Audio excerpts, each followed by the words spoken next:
to another Whisper Facts episode. Thank you for joining me for this episode all about playing cards. I hope you'll find the video informative as well as relaxing. So let's just jump straight into the video without delay as I give Whisper Facts about playing cards. A playing card is a piece of specially prepared cardstock, heavy paper, thin cardboard, plastic coated paper, cotton paper blend, or thin plastic that is marked with distinguishing motifs. Often, the front and back of each card has a finish to make handling easier. They are most commonly used for playing card games and are also used in magic tricks, cardistry, card throwing, and card houses. Cards may also be collected.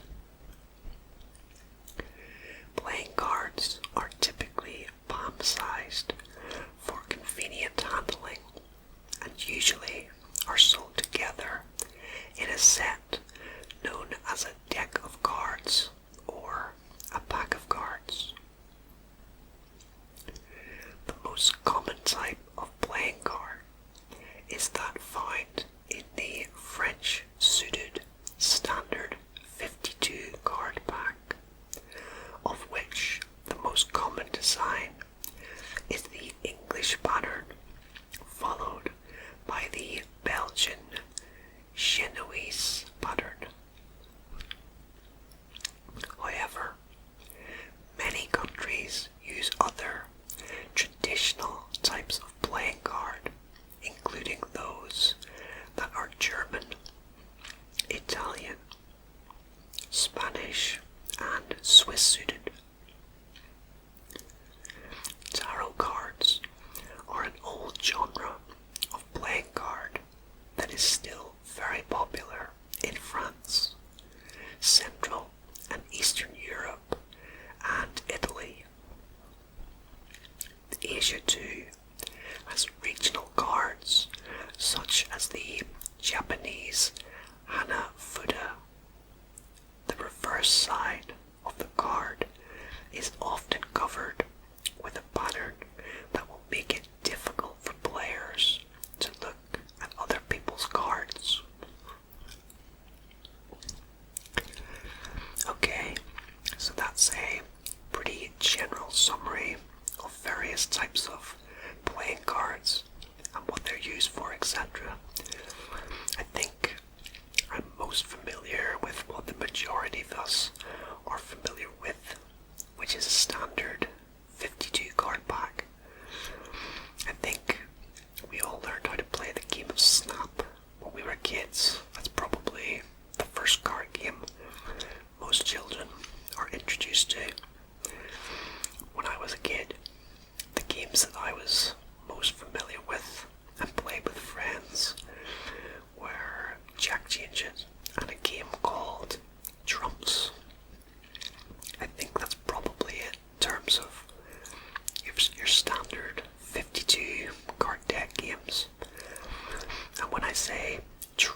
games in the form of trick decks, made as promotional items or intended as souvenirs, artistic works, educational tools, or branded accessories.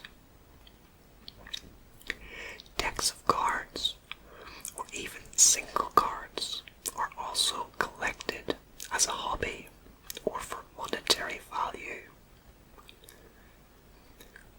Cards may also be produced for trading card sets or collectible card games, which can comprise hundreds, if not thousands, of unique cards.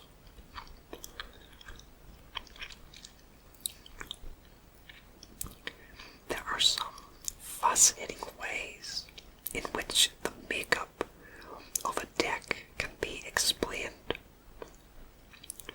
It has often been observed how a deck of playing cards corresponds to a calendar in many respects, including two colours. The two colours of red and black correspond to the two parts of each day, namely daytime and nighttime. Four suits. The four suits correspond to the four seasons of spring, summer, autumn, and winter.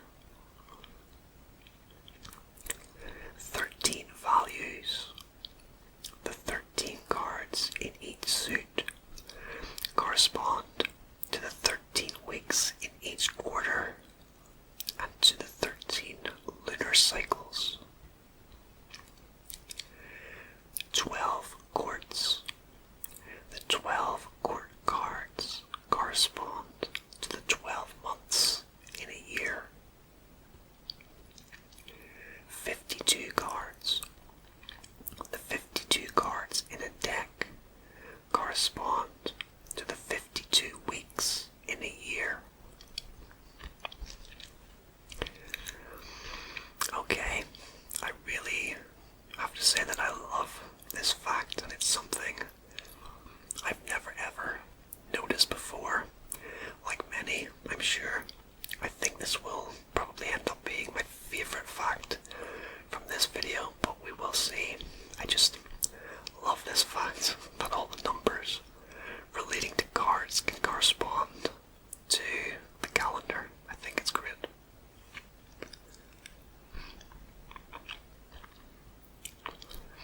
Over the centuries, decks have comprised of different card variations of 24, 36, 40, 48, and almost any number in between.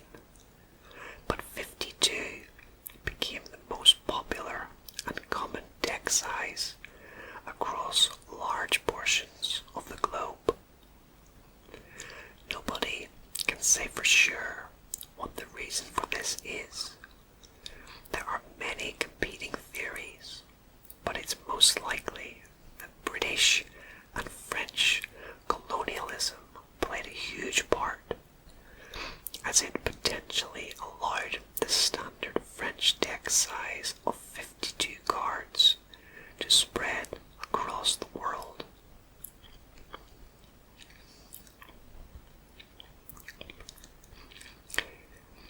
The United States Playing Card Company is one of the world's largest producers of playing cards.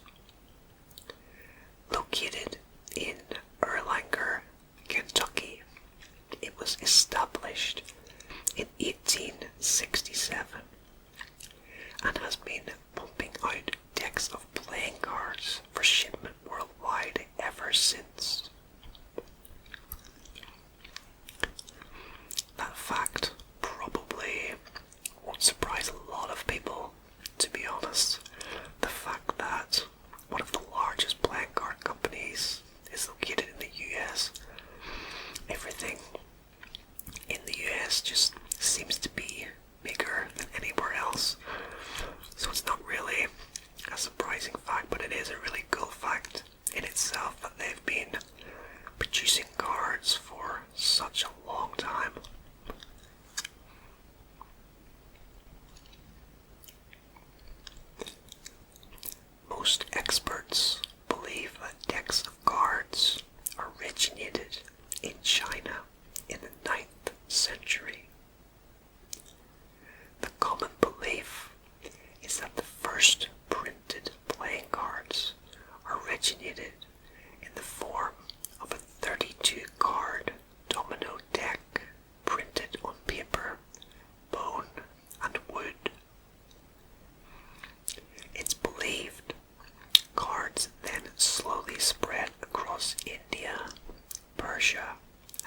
Egypt before arriving in Europe, allowing for all kinds of variations. Alright, so China is believed to be where cards first originated, and following that, it spread across Asia, parts of Africa, before arriving in Europe. Imagine playing cards with bits of bone and wood. It can't have been easy to play with, I wouldn't imagine, but I'm sure at the time it was all they had, and it was the very first form of cards.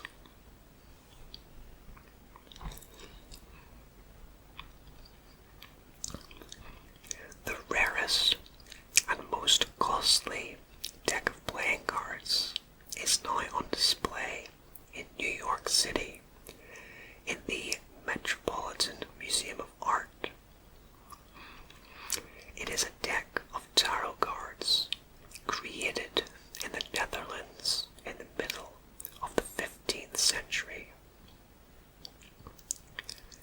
These cards are in pristine condition and were sold to the museum in the mid-1970s for $143,000 from a private collector.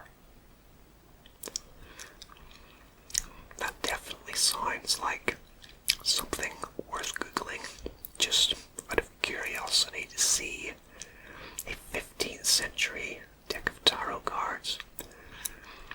Although in thinking about it, $143,000 doesn't seem that much money for a historical artifact such as this. I'm pretty sure there are plenty of items that go for millions of dollars. So yeah, $143,000 for a set of tarot cards from the 15th century seems very low.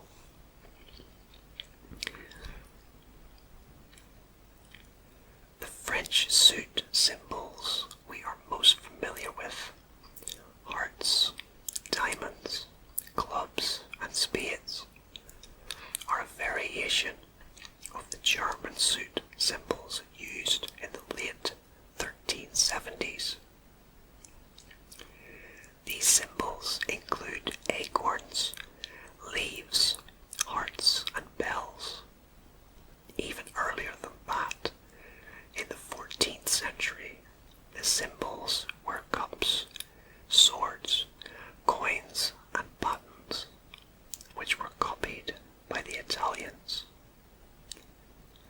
It wasn't until the 1480s that the French suit symbols became popular and are still widely used today in many regions.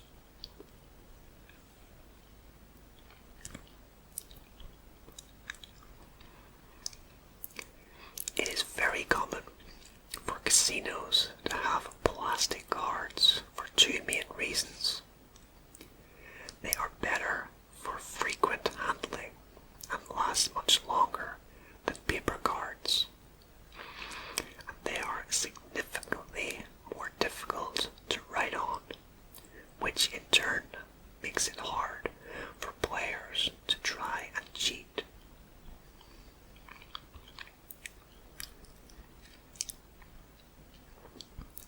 The faces on playing cards actually represent famous historical figures.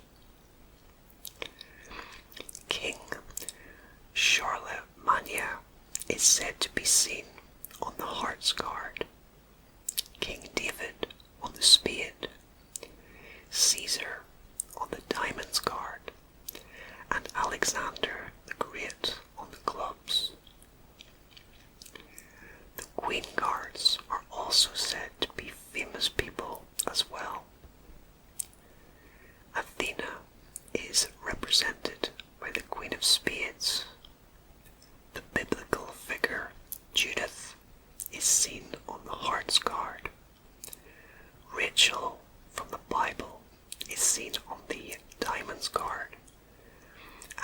Regine, Latin for queen, is depicted on the club's card. Yeah, I've actually wondered before if the faces on cards actually depicted actual historic figures, or if they were just random designs. So yeah, it's good to learn exactly who they are.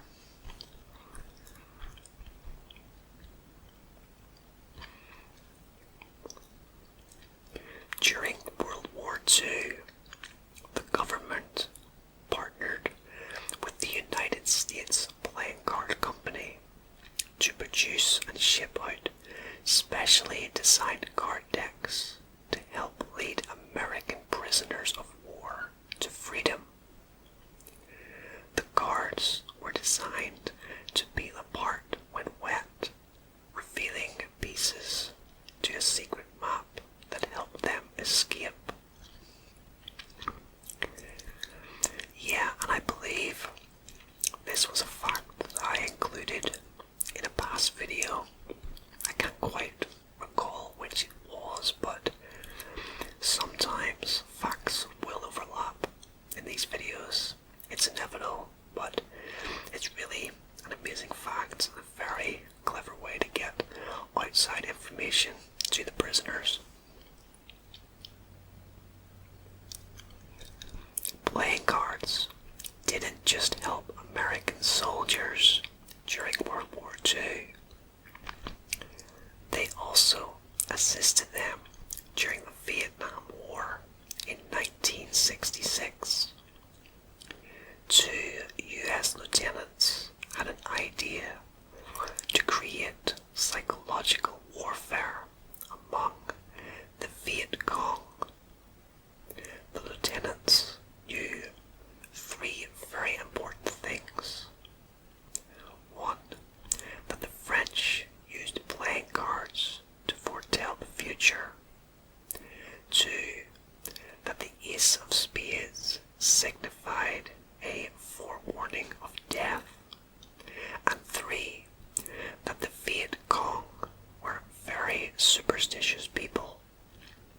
So they decided to use this information to create a very methodical scare tactic for their enemies. After contacting the United States Playing Card Company, they coordinated a shipment of thousands of crates full of only Ace of Spades cards to be sent to the war zone areas of Southeast Asia and dispersed throughout the jungles to frighten the Viet Cong. They were successful in their scare tactic. This is yet another really cool fact, which I really love. Superstitions is a very interesting topic on its own, and one that I think I will cover at some point on the channel. I don't consider myself a superstitious person at all. Things like when you see a lone magpie, which is supposed to indicate sorrow in your life, or walking under a ladder, breaking a mirror, things like that. They're just things that I don't worry about. I don't really believe in superstitions as such, but everyone is different in what they believe at the end of the day. But regarding this fact, it's truly amazing that what they planned actually paid off, and the sight of these Ace of Spades cards sprinkled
machine. For example, if you visit during a busy time, a deck can last as little as 1 hour before being switched for a fresh pack. The reason cards are retired so soon is to stop any distinguishing marks, such as bends and scuffs, giving the game away to players looking to gain an advantage.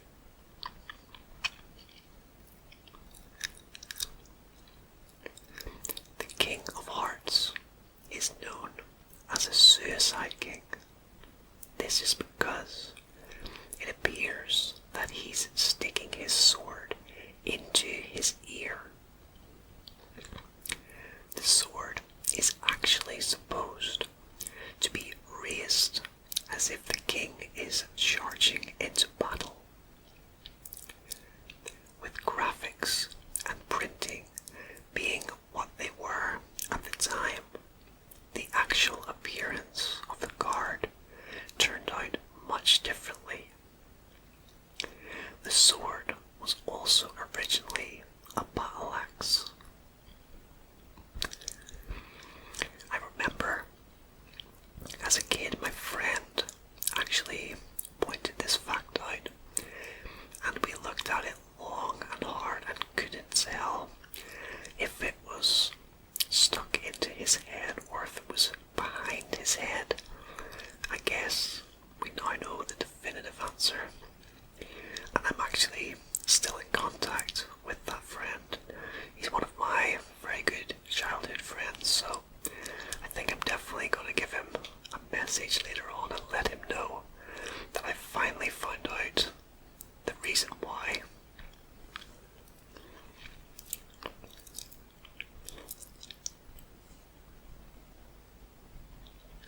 There are many examples of playing cards representing societal classes. Many believe this is shown through the structure of the deck. Only the royalty or court cards are illustrated. The rest of the cards are only represented by their numerical value.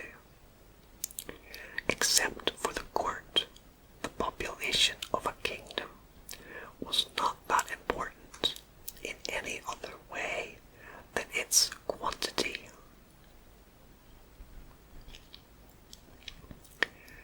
Another example of the societal symbolism in a deck of playing cards is in the value of an ace. The ace was originally the low card until the French Revolution. Then, after this time, it was high as a tribute to the peasantry overthrowing the aristocracy. This is another very interesting point. Whether you view the ace as being high or low, it really depends on what you were taught as a child. For me, the ace was always the high card. It's the ace, which by definition alone means, the best, or at the very least, it is an adjective to describe something as being superior, such as, for example, a player in a sport could be described as the ace player. Or another example that comes to mind is in tennis. If you were to serve a shot that was too good for your opponent to get their racket on,